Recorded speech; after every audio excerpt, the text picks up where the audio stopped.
Et de retour, Maxime, bonjour. Ouais, Là, après cette entrevue avec Nancy Audet, les gens réagissent. Hein? Ils sont frustrés. Il y a François qui nous dit « Je suis tellement découragé. C'est une société incapable de prendre soin de ses enfants, une société ignoble. » Steve, il me dit « Ça me touche. Et qu'est-ce qu'on peut faire, nous, pour aider à régler cette situation? Je le sais pas. » Quelqu'un d'autre nous dit « Je suis famille d'accueil en Laurentide. Des enfants qui restent placés longtemps en famille d'accueil parce que les délais sont très longs, toujours trop longs. » Et d'autres qui nous disent « Merci pour cet entretien. » Mais c'est surtout de la frustration, Benoît, qu'on entend de nos auditeurs. Ouais. Pour nos enfants. Pour nos Québec. enfants, exactement. Bon, ça va? C'est dur de faire une chronique à la suite de ça parce qu'on se rend compte que c'est un échec. Lionel Carman a quitté le gouvernement. Il n'y a pas de suivi. Les recommandations, le comité de suivi a été aboli ou transféré ou avalé. Là, ça a été un show de boucan. Oui, puis je prends aussi une seconde pour dire, Nancy Audet, moi, je la connais personnellement, une bonne fille, puis c'est tellement important ce qu'elle fait. Tu sais, elle est tellement bonne pour expliquer les choses, pour mettre des mots sur des situations. Je trouve que son travail est essentiel, puis elle s'exprime tellement. Et l'analyse de la situation, elle est unique. Là. Cette femme-là doit être entendue. Elle n'a pas besoin elle se fait pas de capital politique. Là. Elle ne se présente pas en politique, rien. Elle dit les choses telles qu'elles sont, puis c'est aussi quelqu'un qui l'a vécu, qui est passé par là. Mais ce que je retiens aussi, c'est qu'elle ne veut pas être identifiée comme une victime. Puis d'avoir participé à la commission Laurent, l'a obligée à revenir sur tout ça alors qu'elle essayait de s'affranchir de ce qu'elle avait vécu. Puis, j'espère qu'elle m'en voudra pas de dire ça, mais on a joué à la balle molle longtemps ensemble, elle et moi. Puis tellement souvent, elle amenait, on les appelle des fois les petits poquets, là, des jeunes qui l'ont difficile. Elle les amenait à la balle avec nous autres. Puis elle s'investit, puis elle n'en parle pas là, ouvertement, mais elle s'investit beaucoup avec ces jeunes-là. Elle les amène avec elle. Puis ces jeunes-là, quand ils ont des problèmes, elle dit « Mon téléphone est toujours ouvert. » Puis très souvent, elle est allée en chercher des jeunes qui étaient, mettons, dans le gros pétrin. Qui demandait comment on peut aider? Je vais te retrouver ça. Attendez un instant. Équipe Jeunesse AQIP. Jeunesse, qui est... Nancy Audet en est la fondatrice. Peut-être là, vous pouvez aider. Peut-être là, on peut tous aider Nancy Audet dans son travail. C'est Steve qui nous disait ça. Bon, dans son implication, Équipe Jeunesse EKIP. Maxime, opération policière contre le crime organisé. Oui, ça fait 3 ans. À peu près 3 ans que les policiers travaillent sur cette enquête-là. Une enquête qui vise, si tu veux, les hommes de main des Hells Angels, dont la job, oui, c'est le trafic de stupéfiants, mais aussi de faire la gestion des territoires de vente de stupéfiants. Fait qu'on peut parler, entre autres, de gérants de territoires de vente de stupéfiants. Depuis ce matin, on parle de 160 policiers sur le terrain, d'une 20aine de perquisitions à Montréal, Blainville, Terrebonne, l'Assomption, Trois-Rivières, ainsi qu'au Nouveau-Brunswick. On veut saisir de la drogue, des armes, des éléments de preuve pour étoffer le dossier contre les gens visés par l'opération. Et parmi les résidences perquisitionnées par les policiers, il n'y en a pas... ça appartient pas à des gens que le public va faire « Ah oui, ils sont chez eux ». Mais il y en a un qui a retenu mon attention, c'est... les policiers sont présentés chez Herly Belton. Herly Belton, c'est un présumé trafiquant de stupéfiants qui se trouvait avec Bobby the Greek au café Starbucks le 1er octobre dernier, quand 2 suspects sont entrés armés et qui ont criblé de balles Bobby the Greek ainsi que son acolyte.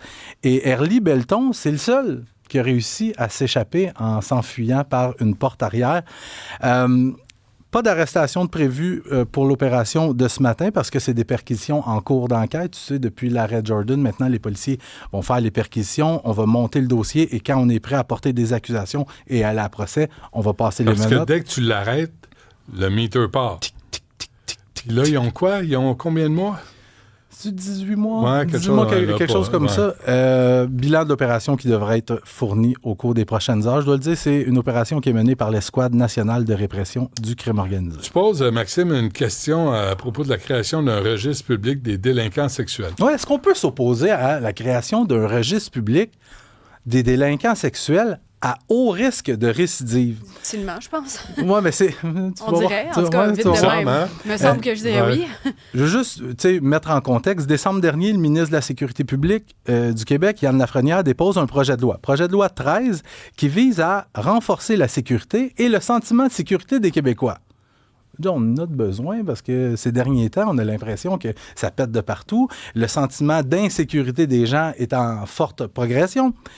Parmi les mesures contenues dans ce projet de loi-là, il y a la création, tu le disais, d'un registre public des délinquants sexuels à haut risque de récidive. Ce que ça veut dire, c'est que si un gars est condamné pour un crime sexuel et qu'on considère qu'il y a un haut risque de récidive, par exemple, le crime qu'il commet, moi, je t'en parle en ondes et je suis même pas capable de te donner tous les détails tellement c'est dégueulasse. Le gars est condamné, emprisonné et en prison ne veut pas suivre de thérapie. Il s'en fout complètement. Il veut juste être libéré. Et la commission des libérations conditionnelles juge qu'il présente un haut risque de récidive. Mais qu'il n'y a pas le choix de le libérer. Ben c'est ça. Le gouvernement propose donc un registre. Il décide de le libérer. C'est ça. Le gouvernement propose un registre qui contiendrait donc le nom. Tous les gens pourraient consulter ce registre-là. Le nom du prédateur ou du déviant sexuel, sa date de naissance, sa description physique, sa photo, la municipalité dans laquelle il habite, la date de sa libération de prison, le temps qu'il a passé en détention et le crime qu'il a commis, les circonstances du crime qu'il a commis, les conditions qu'il doit respecter à sa sortie de prison et aussi, le plus important, les caractéristiques communes de ses victimes. Il peut cibler des enfants de tel âge et tel âge, à tel endroit, des blondes aux yeux bleus. Tu vois le genre? Oh ouais. Et tout ça, ça demeurerait dans le registre pour une période de 3 ans. C'est quand même pas si pire. Et là, moi, j'étais en vacances au Mexique. Tu sais, j'ai manqué la dernière semaine, puis... Moi, je l'avais pas remarqué. On couchait les enfants tôt. Ouais. Là, je me suis mis à lire des courriels que je lis pas habituellement. Ouais. Et je suis tombé sur un courriel de la Ligue des droits et libertés qui s'oppose au registre public des délinquants sexuels. J'aimerais juste te lire ce qu'ils sont écrits. La Ligue des droits et libertés s'oppose à la création du registre et demande le retrait du chapitre 1 du projet de loi 13. Le registre public proposé par le gouvernement est une mesure dont l'efficacité n'a pas été démontrée tant en ce qui a trait à la sécurité des communautés qu'à la réduction des violences sexuelles. Il s'agit d'une mesure qui procure un faux sentiment de sécurité et de ressources qui seraient mieux investies dans les programmes et des mesures apportant une aide concrète aux victimes. Ah, la prévention, la fameuse. L'aide aux victimes. C'est juste que... Mais pourquoi pas faire les deux? Pourquoi tu dis on peut pas aider les victimes? Non.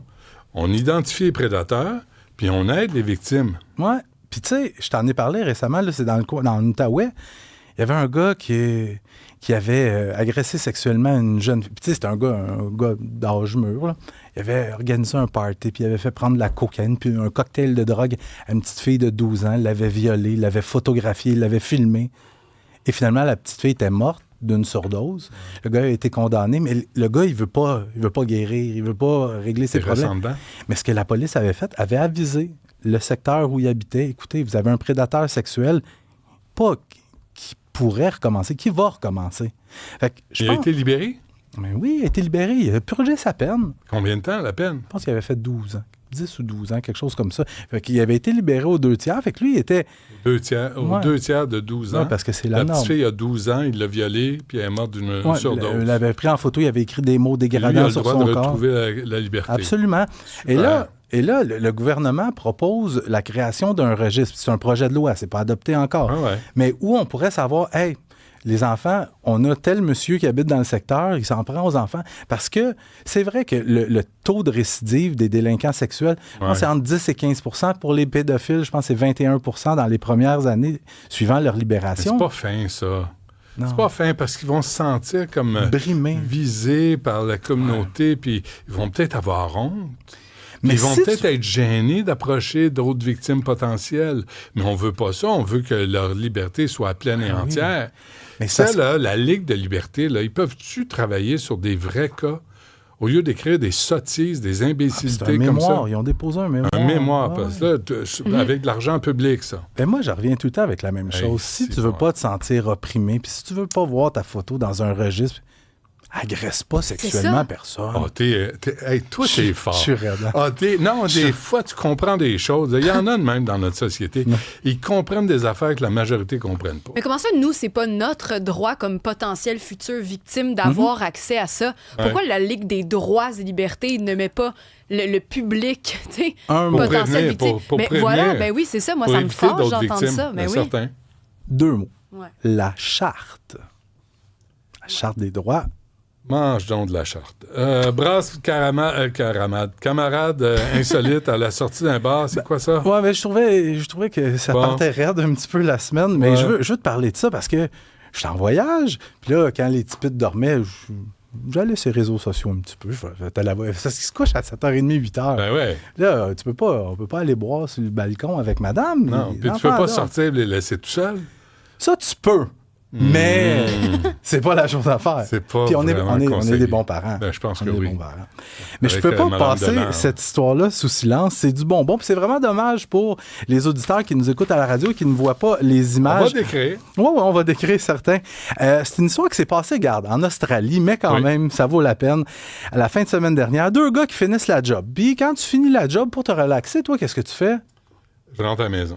Ces 2-là s'en vont aux danseuses. Oh! Ils s'en vont au bar 20. C'est un bar des feuilleuses. Okay, des feuilleuses. Oui, ben regarde. Feuilleuses.